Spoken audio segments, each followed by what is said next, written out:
Seriously, karma is at work. Britain, for all its sins and crimes, has been hit by the first tornado in certainly my living memory. And South Africa, well, it is basking in renewed adulation around the world. And du Plessis' victory in the UFC, after the Rugby World Cup, after the triumph at The Hague of the South African legal team, well, South Africa's on a mazy run. If the ANC were not slated to win the upcoming elections in the country, they sure are now. Harold Wilson, after all, got a landslide victory when England last won the World Cup in 1966. He pointed out that the country only won World Cups under him, and turned out he was right until now. It was a very stormy weekend for me in Birmingham. Both me and the unimpeachable Chris Williamson, the MP who in a modern-day Dreyfus affair was kicked out of the Labour Party by the Israel lobby, who then had a tight and tightening grip, no one knew just how tight it would become, on the British Labour Party. He was Jeremy Corbyn's closest ally. He was Jeremy Corbyn's most devoted follower. He was as close to Jeremy Corbyn as it was possible to be. But Jeremy Corbyn was not able, or maybe not willing, to stand up and defend him, and Williamson was thrown under the bus. A few of us have been there and so know what it feels like. But here's the situation. I am a founding member of the Stop the War coalition.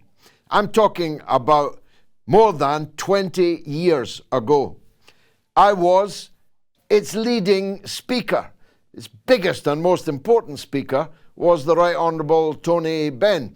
But because of his age, he didn't quite do the number of public meetings for the Stop the War coalition that I was able to do. Sometimes I was doing 3 in a single day. I toured the country on a bus, talking to uncountable thousands of people on behalf of the Stop the War coalition.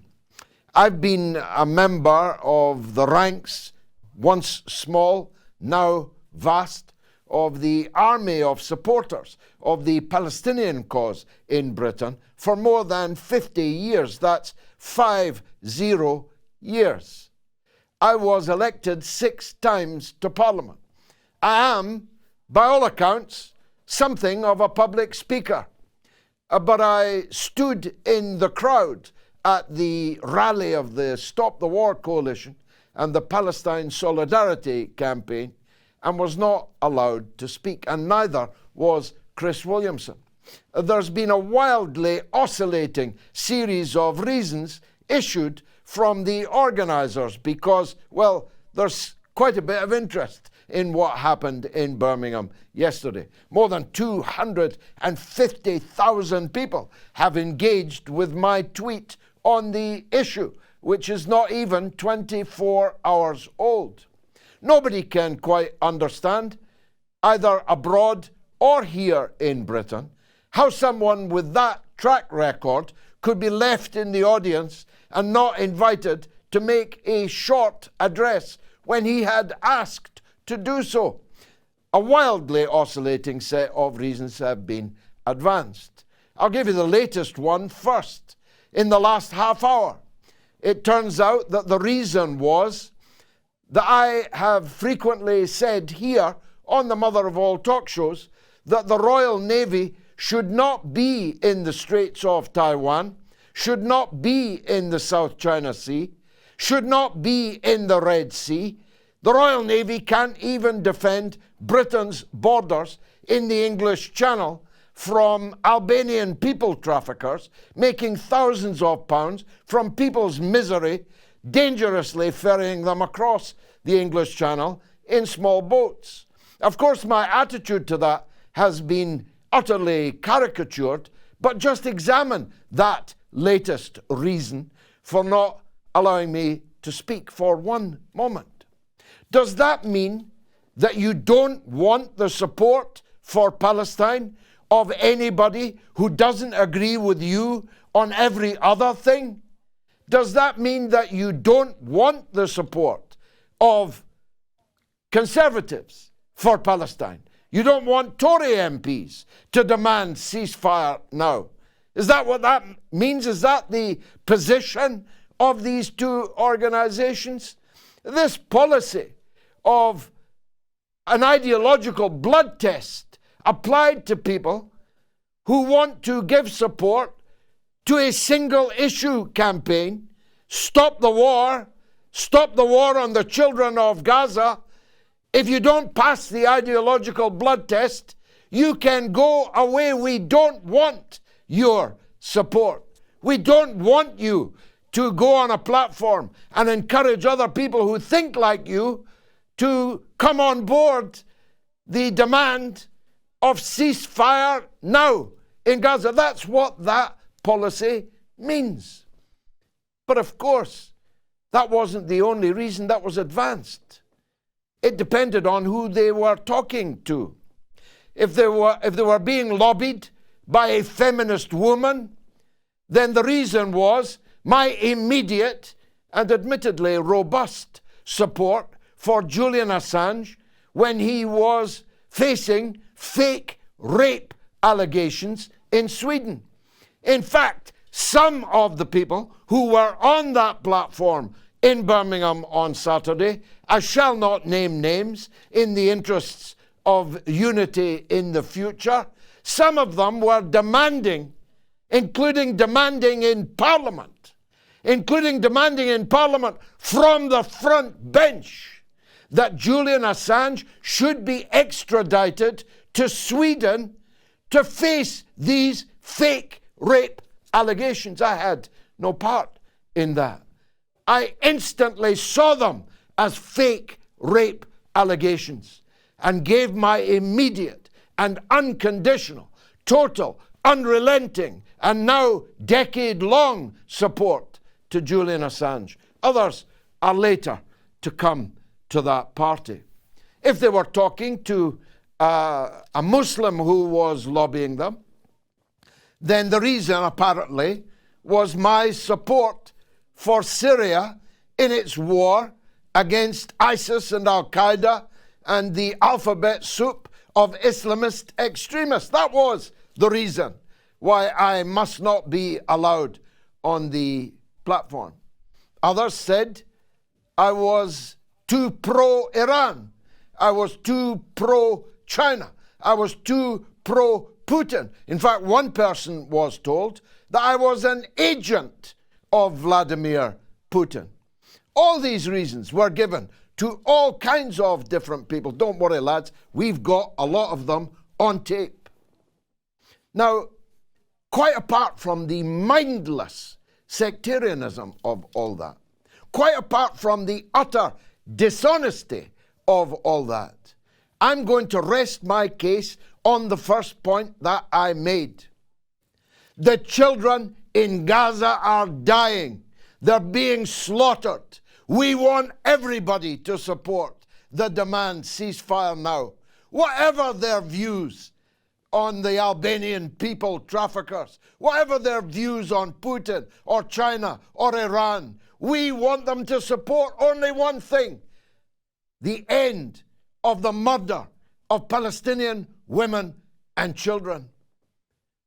Any organization, solidarity organization, stop the war organization, worthy of the name, would put aside all differences, personal, political, ideological, in order to save those children on the screen that you are watching right now. Hundreds of them died in the last 24 hours. Netanyahu is completely open, brazen now with what he is saying. I will never allow a Palestinian state. He's telling all these Western governments that are giving him money, giving him guns, giving him diplomatic cover at the United Nations in relation to the forthcoming verdict of the International Court of Justice.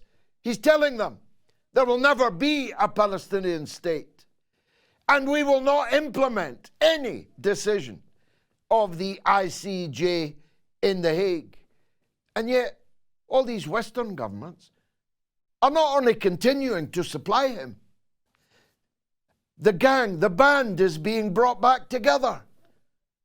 France, Germany, Britain, and America have already declared in advance that they will not be abiding by any adverse decision of the honourable judges in the International Court of Justice either. Is this the rules-based order?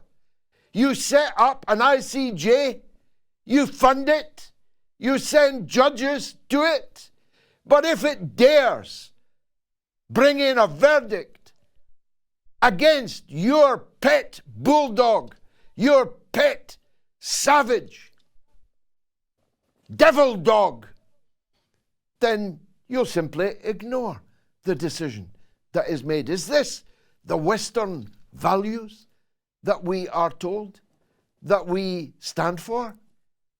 Not only are we ready to fund genocide, arm genocide, proselytize for genocide, give diplomatic cover to genocide, if a court declares that it is genocide, we have decided to ignore the verdict of the court. It's hard to see how much lower we can go with all of this. It's hard to see when you see a general from the Netherlands, from the NATO High Command, tell us that we're going to be at war with Russia within the next 20 years. A war that would end the human race. By definition, any war with Russia will be a nuclear war, and none of us will be left alive. None of our children, none of our grandchildren, no one, nothing, no bird, no bee, no beast, no human, no leaf, no tree will continue to exist on the planet Earth. According to a NATO general, speaking publicly, he says, in the next 20 years. Little Grant Shapps, if that's his name today, the diminutive warrior posing as Britain's defence minister, he went one further in the course of the last 7 days. He said we're going to be at war with Russia, China, Iran, and Uncle Tom Cobley and all. He named 5 wars that we now have to prepare for. And he was begging on television this morning for people to join the armed forces to get killed for Grant Shapps, for Rishi Sunak. I'm not making this up. In his television interviews today, he begged the British public to join up in the armed forces. Well, that's partly because our Royal Navy is held together by glue. That's partly because you could fit the entire British Armed Forces into a single football stadium, all with seats and all with room to swing a cat. But the bigger question is, and I've now been around London last weekend, Birmingham this weekend, how can we afford all these wars? Leave aside the moral arguments about why we should be risking the end of humanity itself. Where's the money coming from? Have you seen the state of Britain? That Scotland can be cut off by adverse weather, no trains, no buses, beyond Preston. How do the Russians manage it? How do the Chinese manage their adverse weather with their super fast high-speed trains? We can't even get a bus from Preston to Scotland. Our country is going to the dogs. It is falling apart at the seams. Our people in this dismal weather are increasingly living dismal and insecure lives. Low wages, high prices, rocketing cost of fuel to heat our homes in this bitter winter. The steel industry. I mean, how are we going to fight all these wars without a steel industry, without a shipbuilding industry? Once we were kings in both fields, now we are nothing. Port Talbot in Wales was just told that the Indian owners of British Steel are closing down and moving their production elsewhere, making 3,000 families destitute in one stroke. So we've no money to save our steel industry. We've no money to keep our old age pensioners warm in the winter time. We've no money to afford a future for our young people, leaving school, leaving universities and colleges increasingly with nowhere meaningful to go to make a living. Our holes are rutted like a bombed runway with potholes that would hide an elephant. Our houses are crumbling. Everything is going to the dogs in Britain. And we have a political class that's never done declaring war. War after war after war after war. Keir Starmer, the so-called Labour leader, is fully behind. He said so.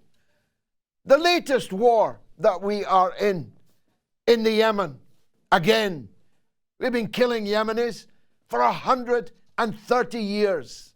Imagine. We've got money to set people on fire in the Red Sea, but we don't have money to warm our own houses. And we're getting ready for war against Russia, or if you believe Shaps, war against a whole range of enemies. Why is it the British way to make as many enemies as it is possible to make? I've only time to deal with one other issue. In the marketplace in Donetsk today, as many as 15 civilians were left lying, bleeding, dead in the snow.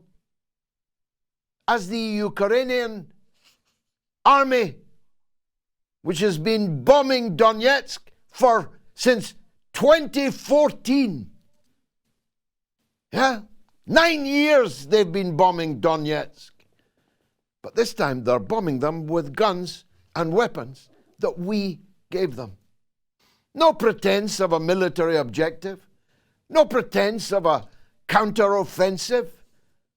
No legitimate target anywhere near.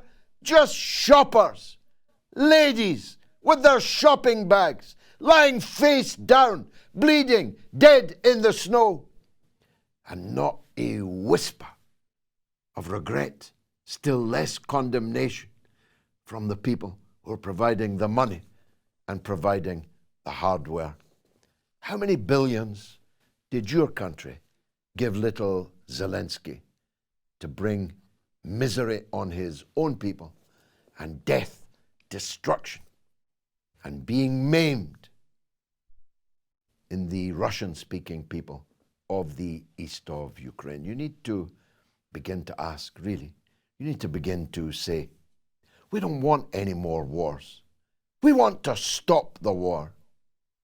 Palestine, we're in solidarity with Palestine. Oops, I better watch. They'll be inviting me to give a speech on one of their platforms next. Stay tuned, it's going to be the mother of all talk shows.